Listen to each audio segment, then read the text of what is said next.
Hello, this is Book a Day, and today I'm going to be talking about Shadow Fleet by Justin Sloan. Now, this has light traces of a lit RPG. A lit RPG is a book that has an RPG engine that you would see in a video game or tabletop game.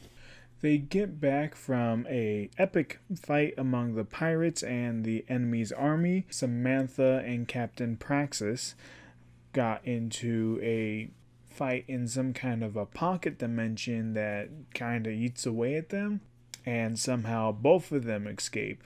Little known to us from the end of book 2, we learn that Napalm's father, one of the pirate lords, is leading the fight against them. This in turn helps flesh out some of Napalm's backstory of being a pirate lord's son.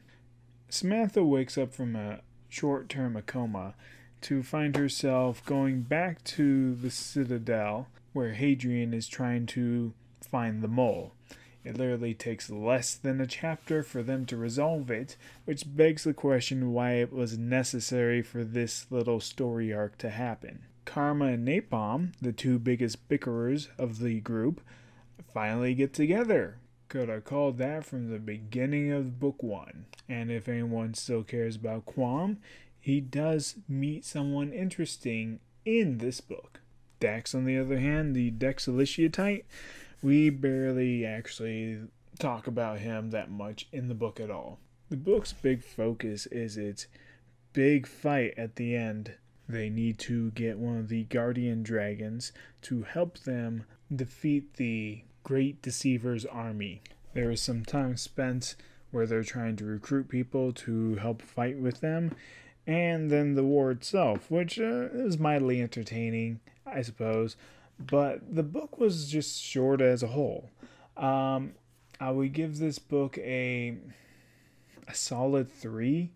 It wasn't anything spectacular, really. Like, the most interesting thing that happened was she rode on the back of a dragon. Yay! And for me was she had to jump from space to orbit.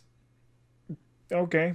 Yeah, I like that. Some good old-fashioned crazy fun. They do flesh out a bit of Samantha's background and introduce her to her father and provide a little bit of closure with her mother.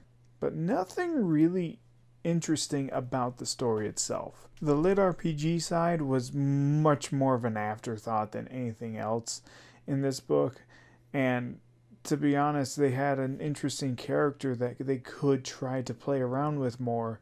Dax, the Dexiliciatite, or however you're supposed to pronounce it, could have a lot more potential than what they provide. Anyways, my rambling is done. This has been Book a Day, and I hope you have a good day.